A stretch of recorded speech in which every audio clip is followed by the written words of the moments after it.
Vamos começar. Capítulo 4, Ferramentas da Filosofia. Todo mundo conseguiu aí abrir o capítulo? Conseguiu? Eu vou começar aqui.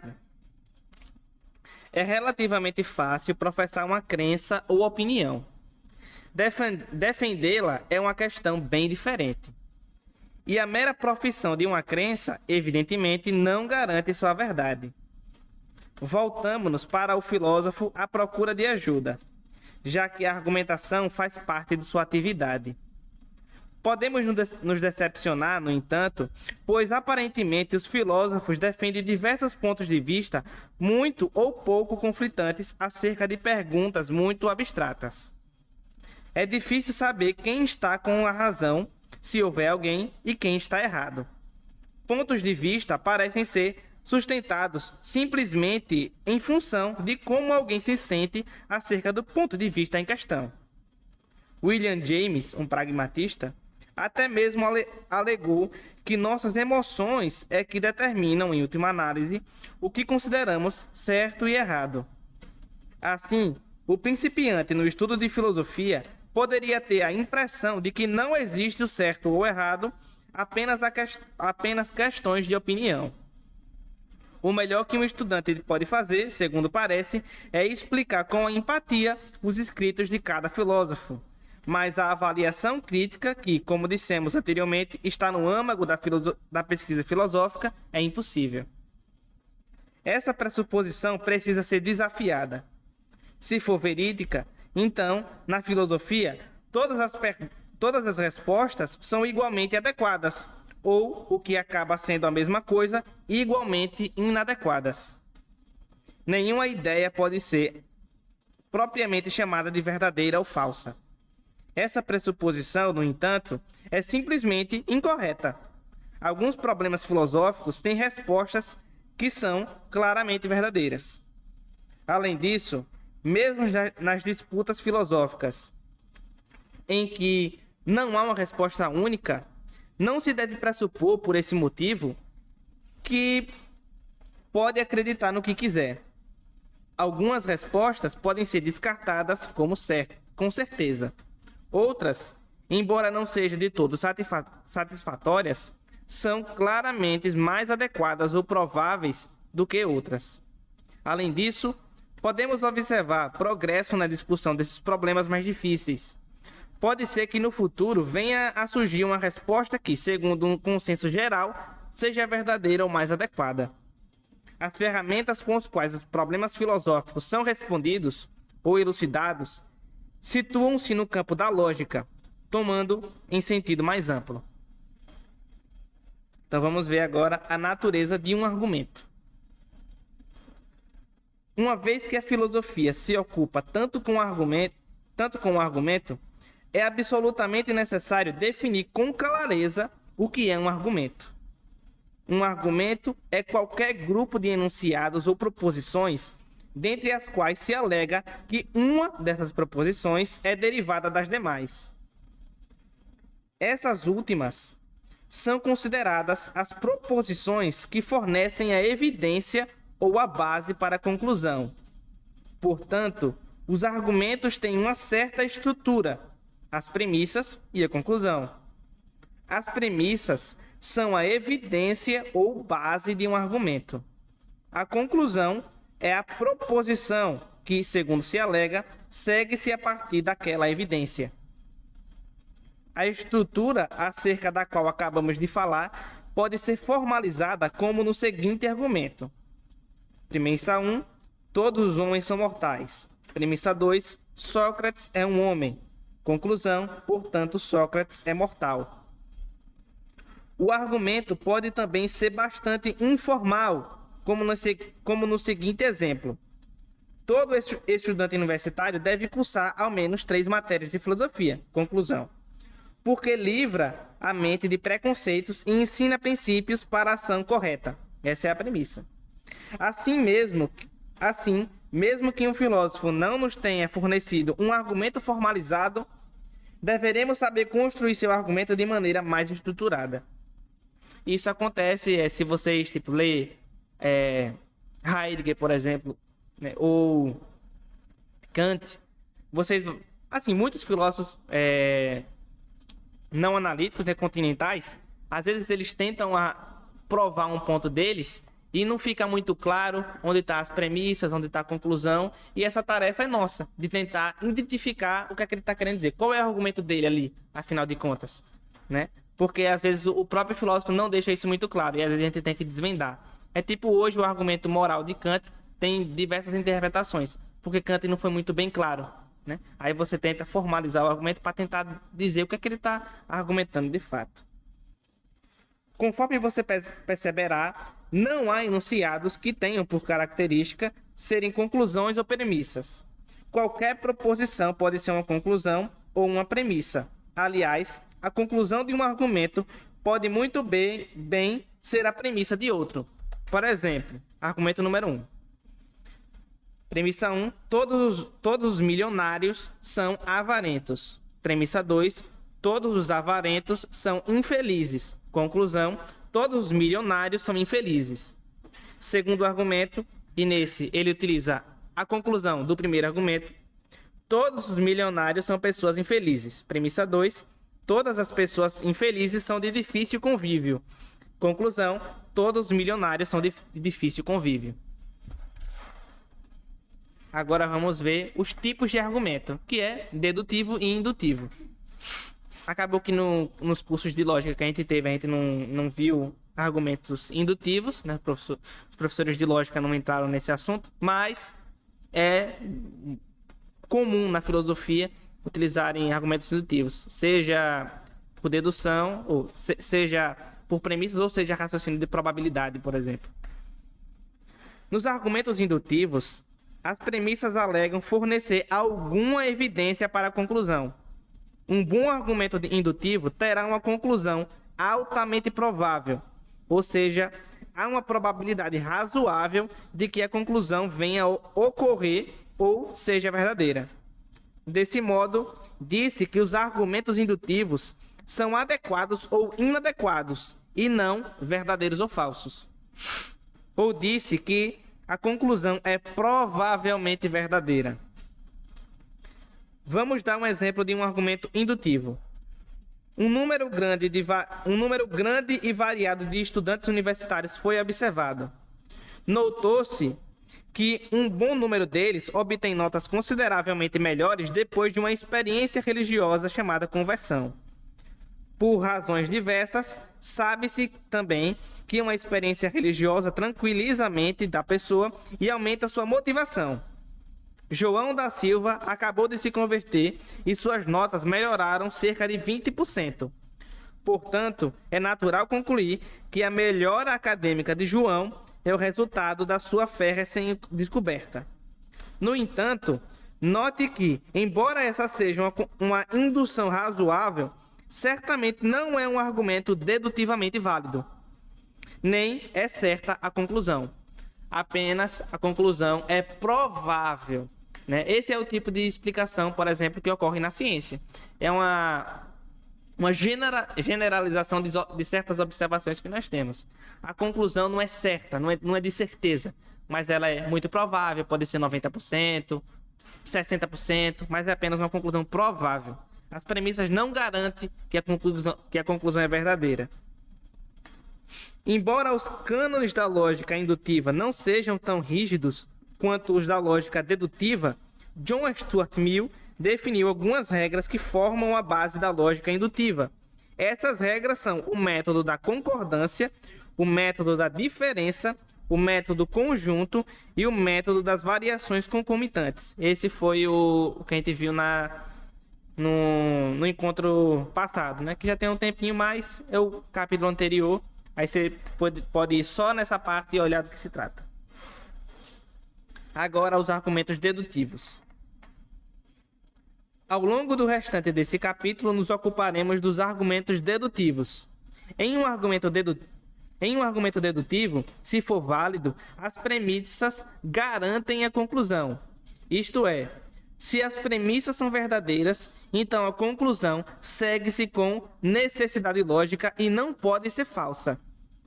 Os argumentos dedutivamente válidos sustentam-se simplesmente em virtude de sua forma. será de grande proveito, a essa altura, explicar alguns conceitos centrais associados aos argumentos dedutivamente válidos. São eles validade, solidez, argumentos conclusivos e argumentos fidedignos. Validade. A validade diz respeito à forma ou estrutura do argumento. As premissas em um argumento válido garantem a conclusão. Por exemplo, todos os solteiros são homens não casados. Roberto é solteiro, portanto, Roberto é um homem não casado. Segundo exemplo, se as vacas são animais, então a lua é feita de requeijão cremoso. Vacas são animais, portanto, a lua é feita de requeijão cremoso. Nossos dois exemplos são igualmente válidos, embora um seja verdadeiro e outro seja ridículo. Vale a pena repetir que a validade diz respeito somente à forma de um argumento. Como hoje em dia é comum expressar a lógica por meio de símbolos, será útil traduzir a forma do argumento em símbolos. A forma do argumento 1 é o seguinte, o primeiro argumento. Todo S é P, R é S, portanto R é P. E o segundo argumento, se P então Q, P, Q. Como a validade diz respeito somente à forma do argumento, qualquer argumento que tenha uma das estruturas apresentadas será válido. Isso quer dizer que não importa o que for colocado no lugar de S, P e R no primeiro argumento ou de P e Q no segundo argumento, a conclusão será logicamente necessária. Qualquer argumento, por sua vez, que não tenha uma estrutura ou forma válida é chamado de um argumento inválido. É crucial entender que validade e verdade são noções distintas. Argumentos são válidos ou inválidos. Enunciados, proposições ou sentenças são verdadeiros ou falsas. Argumentos não podem ser verdadeiros ou falsos, embora suas conclusões possam. Os enunciados, por sua vez, não podem ser verdadeiros ou inválidos. As tautologias são exceções a essa regra. Em razão de as noções de verdade e validade serem distintas entre si, é possível haver um argumento válido em que tanto as premissas quanto a conclusão é falsa.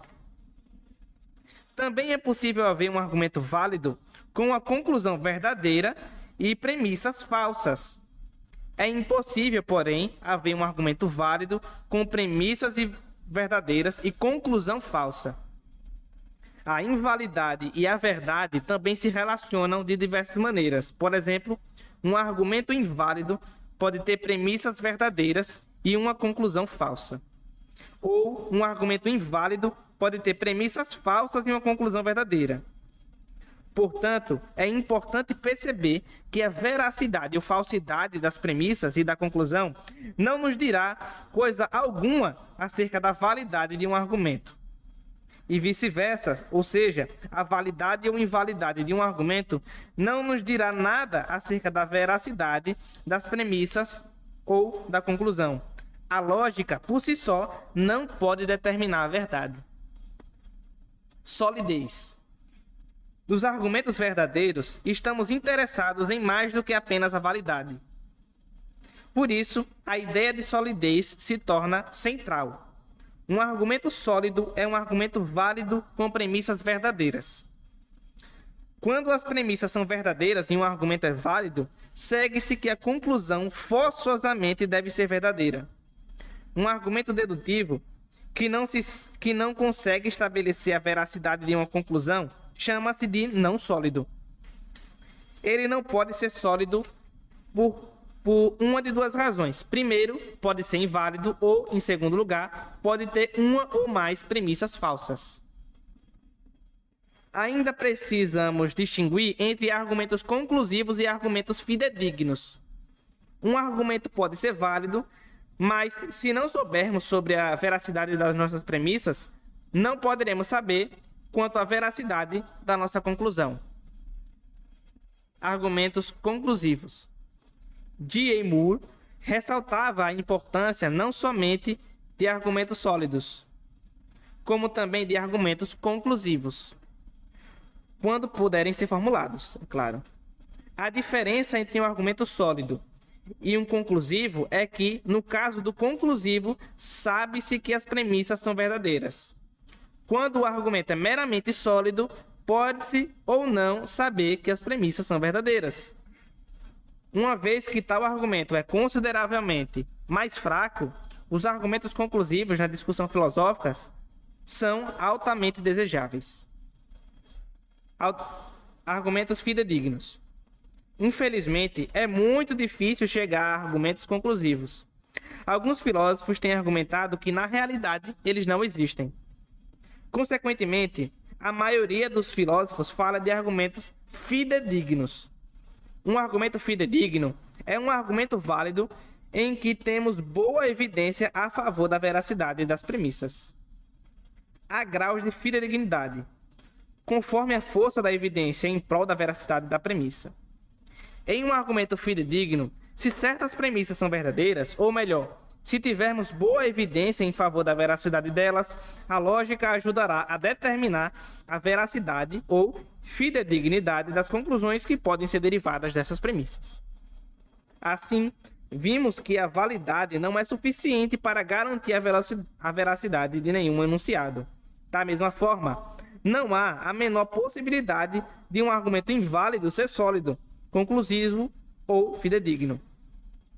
Por isso, algo mais é necessário para determinar a veracidade de qualquer premissa. Clareza. O primeiro passo para determinar se uma proposição é verdadeira ou falsa é entender o seu significado. Esse passo talvez pareça óbvio, mas na prática nunca é demais enfatizá-lo. Muitas discórdias se devem, ao menos em parte, à falta em entender a posição de outrem. Frequentemente nos envolvemos em discussões antes mesmo de saber sobre o que estamos discutindo. É impossível determinar a veracidade ou fidedignidade de um enunciado sem antes ter uma ideia clara do seu significado. Isso nos leva a uma discussão de definição e da análise de conceitos. As duas coisas não são idênticas, pois a análise conceitual é mais ampla e também se preocupa com o uso no contexto, mas há coincidência parcial entre elas. Definições. As definições estipulam as condições necessárias e suficientes para o uso das palavras. Por exemplo, um triângulo é definido como uma figura fechada com 3 lados. Portanto, para qualquer figura ser um triângulo, deve ter 3 lados. O oposto também é verdadeiro, ou seja, qualquer figura que não tiver 3 lados não é um triângulo. Há 2 tipos de definições: definição nominal e definição real. Definições nominais. Uma definição nominal estipula arbitrariamente que determinada palavra terá um significado específico. Poderíamos, por exemplo, inventar uma nova palavra, bimox, e estipular que significa 2 metros de altura. Um grande número de palavras importantíssimas em nosso vocabulário científico tem semelhante origem, nêutron e astênio. São apenas 2 exemplos. Poderíamos também tomar uma palavra muito comum em português e estipular um significado novo para ela. Por exemplo, poderíamos resolver que até logo, a partir de agora, significará olá.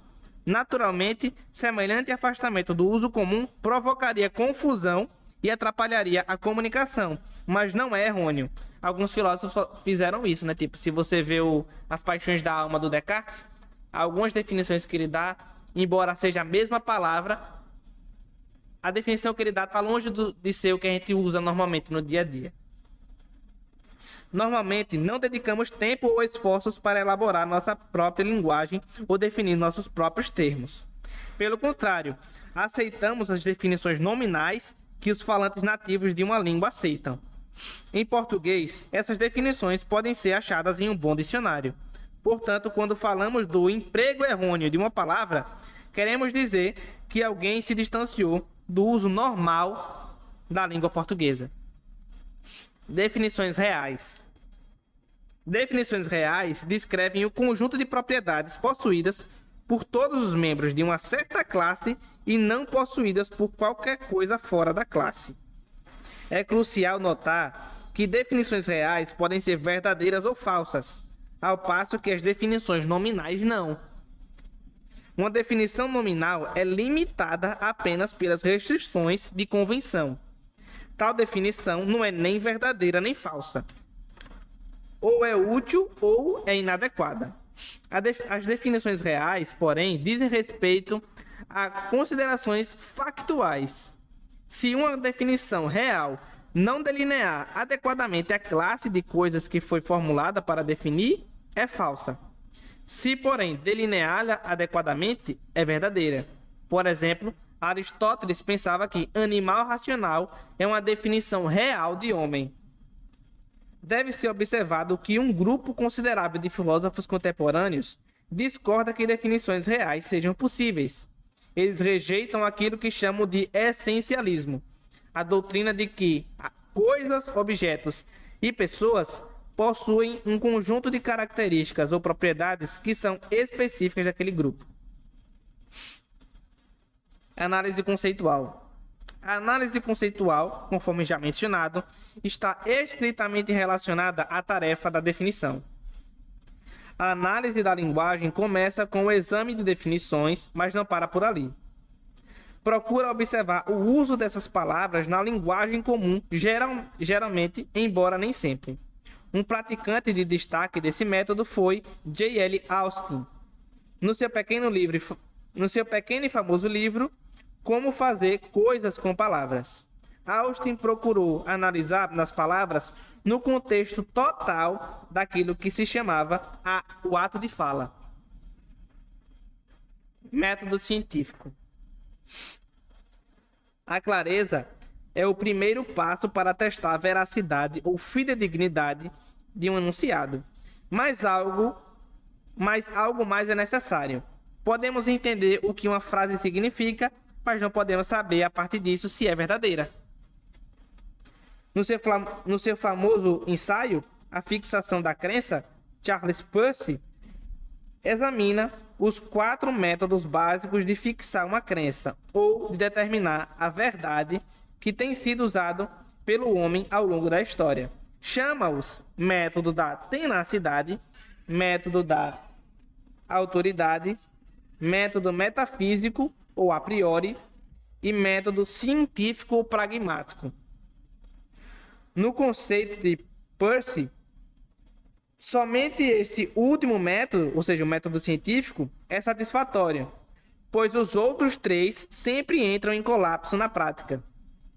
Para ver como isso se relaciona com o problema da fidedignidade dos argumentos, devemos começar dividindo os enunciados em 2 classes, analítico e sintético.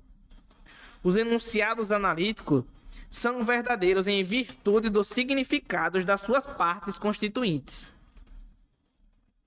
Por exemplo, todos os solteiros são homens não casados e 1 mais 1 igual a 2. Ambas as sentenças acima são analiticamente verdadeiras. A primeira frase é verdadeira em virtude das definições de solteiro e homem não casado, ao passo que o segundo enunciado é verdadeiro por causa do significado de 1, 2 e dos sinais mais e igualdade. Alguns filósofos têm reivindicado diversas outras coisas para os enunciados analíticos. São verdadeiros por definição. São enunciados a priori. Sua veracidade é autoevidente, anterior a ou independente da experiência.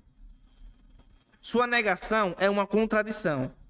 São tautologias, necessariamente verazes por causa de sua forma lógica e verdadeiros em qualquer mundo possível. E, por fim, nada dizem acerca do mundo. Às vezes se expressa esse fato dizendo que são vazios.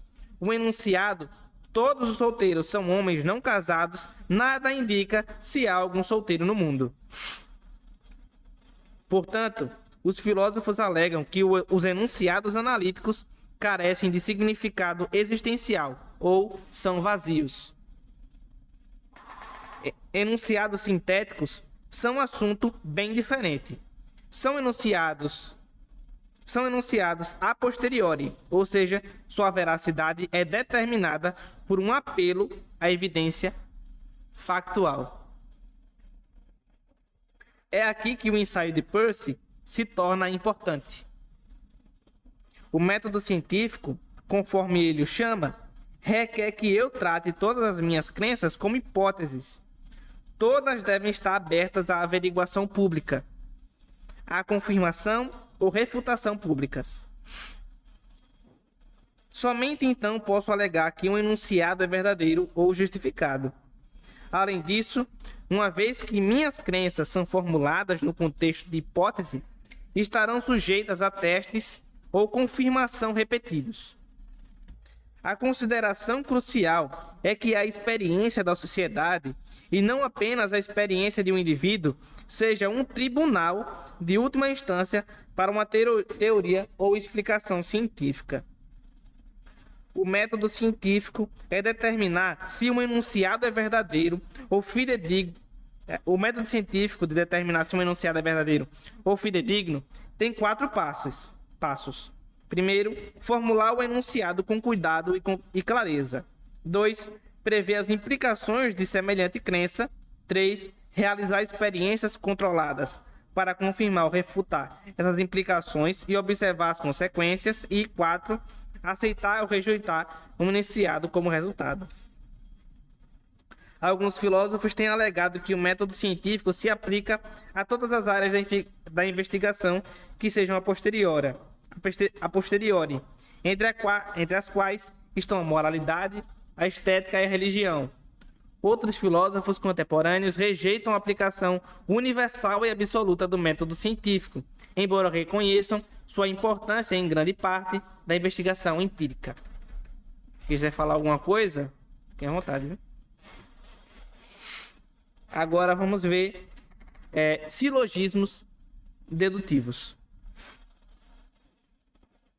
Há muitas maneiras pelas quais um argumento ou silogismo dedutivo pode não conseguir estabelecer sua conclusão. Portanto, é muito útil ter um conjunto de regras.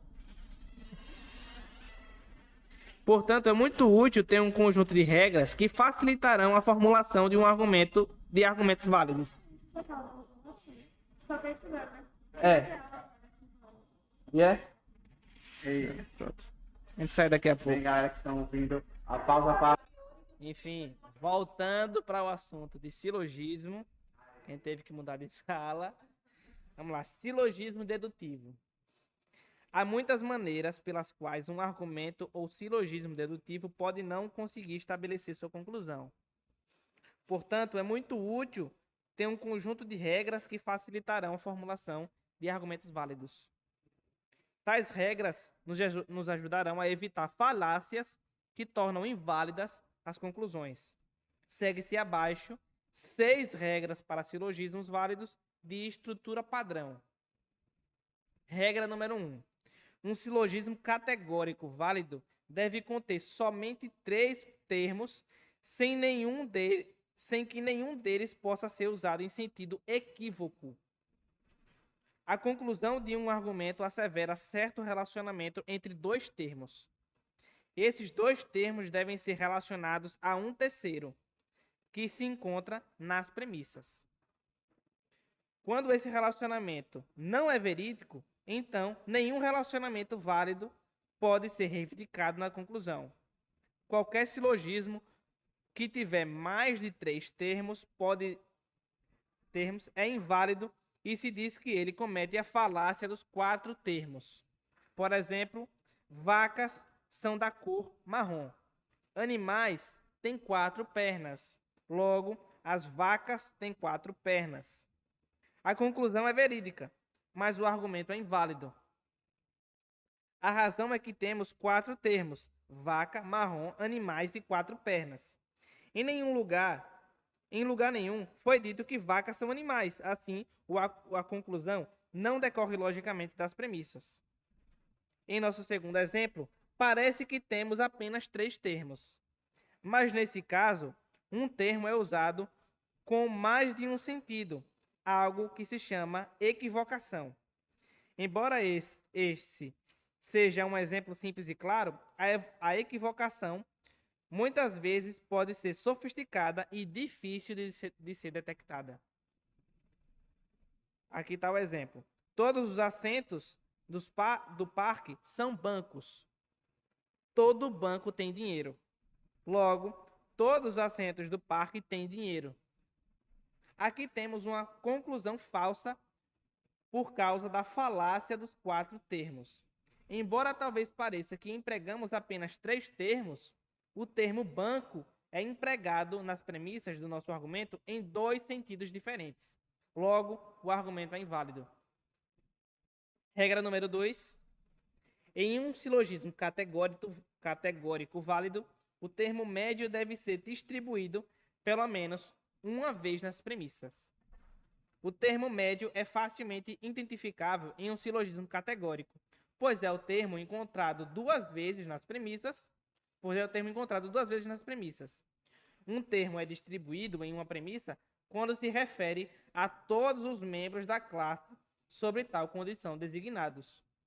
Dito de forma simples, isso geralmente significa que o termo será precedido por todos ou por nenhum, como em todos os homens ou nenhuma mulher.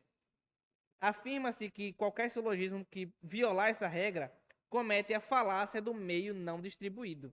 Por exemplo, todos os cachorros são mamíferos. Todos os macacos são mamíferos. Logo, todos os cachorros são macacos.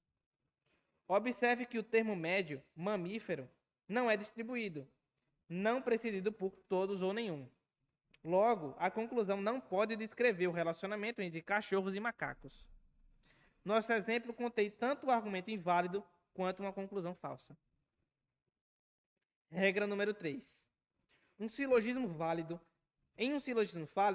nenhum termo pode ser distribuído na conclusão se não for distribuído também nas premissas. A conclusão não pode ir além daquilo que está implicitamente contido nas premissas. Quando a conclusão for assim, o argumento é inválido. Quando a conclusão de um silogismo disser alguma coisa acerca de uma classe inteira, um termo distribuído, enquanto a premissa se referir somente a uma parte dessa classe, um termo não distribuído. Claramente, a conclusão foi além das premissas. Essa falácia é de 2 tipos. Quando o termo não distribuído estiver na primeira premissa, ou premissa maior, a falácia é a falácia da ilícita maior. Quando o termo não distribuído estiver na segunda premissa ou premissa menor, a falácia é a falácia da ilícita menor. Por exemplo, primeiro exemplo, todos os cachorros são mamíferos. Nenhum macaco é um cachorro, logo nenhum macaco é mamífero. A conclusão desse argumento faz uma alegação acerca da classe inteira dos mamíferos. Assevera que todos os macacos estão excluídos da classe inteira dos mamíferos. A premissa, no entanto, não se refere a uma parte da classe designada pelo termo mamífero. Portanto, uma vez que o termo não distribuído está na premissa maior, a falácia é chamada ilícita maior. O mesmo problema pode dizer respeito à premissa menor, como nesse segundo argumento. Todos os cachorros são animais. Todos os cachorros são seres com 4 pernas. Logo, todos os seres com 4 pernas são animais. Nesse argumento, seres com 4 pernas não é distribuído na premissa e é distribuído na conclusão, uma vez que está na premissa maior, a falácia é chamada de ilícita. Uma vez que está na premissa menor, a falácia é chamada de ilícita menor. Regra número 4. Nenhum silogismo categórico é válido quando tem 2 premissas negativas. A base lógica dessa regra pode ser facilmente percebida, já que as proposições negativas negam a inclusão de uma classe. Um termo não é incluído no segundo. Nenhum relacionamento é estabelecido por meio do terceiro termo. Qualquer silogismo que quebrar essa regra é culpável pela falácia das premissas exclusivas, uma vez que as 2 premissas negam que os 2 termos da conclusão estão relacionados a um terceiro termo. A título de ilustração, Segue-se o exemplo. Nenhum cachorro é mamífero. Nenhum gato é mamífero. Logo, nenhum cachorro é gato. Somos incapazes de inferir qualquer coisa válida acerca do relacionamento entre cachorros e gatos. Regra número 5. Se uma premissa de um silogismo categórico é negativa, então a conclusão deve ser negativa. Uma conclusão afirmativa alega que uma classe está total ou parcialmente contida em uma segunda classe. Esse relacionamento somente pode ser garantido por premissas que asseveram a existência de um terceiro termo que contenha o primeiro e que esteja ele próprio contido no segundo. Em outras palavras, para uma conclusão afirmativa ser válida, as duas premissas devem afirmar a inclusão na classe. A inclusão na classe é expressada somente por proposições afirmativas. Portanto, se qualquer das premissas for negativa, a conclusão deve ser negativa. O silogismo que violar essa regra comete, segundo se diz, a falácia de tirar uma conclusão afirmativa de uma premissa negativa. Os argumentos que violam essa regra geralmente são raros, já que inferem conclusões tais que são implausíveis e, em certos casos, impossíveis. Por exemplo, nenhum cachorro é gato. Todos os gatos são animais, logo, todos os cachorros são animais. Embora essa conclusão seja verídica, a conclusão não decorre logicamente das premissas do argumento. Regra número 6. Nenhum silogismo categórico válido com uma conclusão particular pode ter duas premissas universais. Essa regra proíbe partir de premissas que não tenham significado existencial para uma conclusão que o tenha. Nem todos os filósofos concordariam que a regra é necessária. Ela resulta da interpretação diferente da proposição universal. Essa regra será muito bem entendida se primeiramente a ilustrarmos e depois discutirmos a discordância. Todos os cachorros são animais. Nenhum unicórnio é animal. Portanto, logo, alguns unicórnios não são cachorros. Conforme você notará, as duas premissas do nosso silogismo são universais, sendo uma afirmativa e outra negativa. Aqueles filósofos que seguem a interpretação de Aristóteles das proposições universais consideram válido esse silogismo. Na realidade, a conclusão mais forte, nenhum unicórnio é cachorro, poderia ser inferida de modo igualmente válido. Outros filósofos tratam a questão do significado existencial de modo diferente. Seguem a interpretação de George Boole para as proposições universais e asseveram que nem a forma afirmativa nem a negativa pode fazer qualquer ligação acerca da existência. Logo, de acordo com a interpretação de Boole, o exemplo é inválido, pois a conclusão, sendo uma proposição particular, assevera que unicórnios existem. Um enunciado falso, ao passo que as premissas nada dizem acerca da existência dos unicórnios, ou qualquer outra coisa. Porque as duas premissas são enunciados universais e porque se entende que não tem nenhuma significação de existência, uma interpretação booleana requer uma premissa adicional: existem unicórnios. Para ter validade, o argumento resultante seria válido, mas já não seria considerado um silogismo, visto que conteria três premissas. Os filósofos que aceitariam essa regra chamam sua violação de falácia da existência, ou falácia existencial. Conclusão: a principal ferramenta do filósofo é a lógica, que trata de regras para a argumentação apropriada. Já vimos que a diferença fundamental entre os argumentos indutivos e dedutivos é o relacionamento entre as premissas e a conclusão. Em um argumento indutivo, a premissa somente serve para tornar provável a conclusão. Por sua vez, quando o argumento é válido e as premissas são verídicas, as premissas garantem a veracidade da conclusão em um argumento dedutivo. Embora o filósofo preocupe-se com a forma e a veracidade dos argumentos e, portanto, possa expressá-los em uma forma silogística, a maioria de nós está envolvida com a lógica em um sentido mais informal.